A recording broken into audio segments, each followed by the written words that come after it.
mind. I was struck very much by the documentary, particularly you, Nicola, if I may, that business where you sat with the sound engineer and you talked, you tried, this is going to be an experiment for people watching at home and indeed for people in the audience now, to try and get into your head, if you like, for a moment, as to what you might hear on a given day. As we're all thinking away, we can think quite clearly, essentially.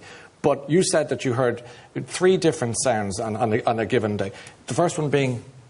Streets. A street sound. Yeah. So you'd hear this in your head as you're in the... street noise is like as if you're standing on Grafton Street. Right. Kind of. This is the sound of a street noise.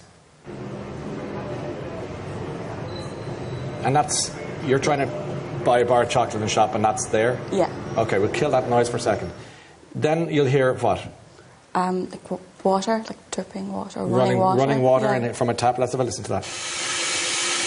And again, you're trying to go about your business. Yeah, this could be lying in bed at night and you're listening to that. Constant. You know? Yeah, it's constant. Okay.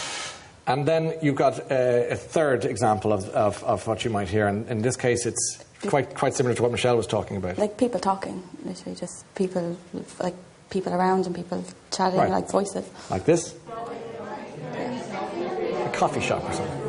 Do you hone in on any, or is it just a white noise? I always say this kind of analogy of it's like if you're sitting in a restaurant and there's people talking all around, or if everyone here started talking at the same time, you couldn't hear what they were saying unless you like tuned into the person next door to you. Do all 3 come together in one go then? Yeah. So you've got Grafton Street, you've got running water, and you've got a conversation which sounds exactly like this.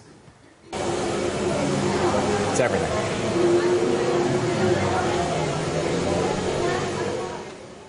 Tell me how you focus when you've got that going on constantly in your mind. I just have learned ways of just kind of drowning it out or making it background noise. I used to really struggle with like my volume, and I'd like either whisper or like roar at someone because I didn't know like what my volume was like and what my speaking voice was like. But like I've heard that constantly in my whole life basically, so I don't know any different from that. So like my voice has only stopped once ever. Which was when? It was about 2 years ago. For how long? 17 minutes.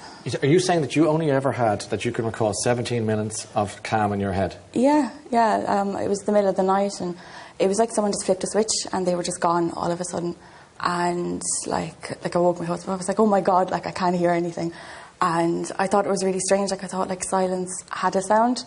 And I don't know how you live like that because it was really weird, by the way. Like, seriously. So I'm the weird one now. Yeah, you're the weird one. Okay, I'll accept that too.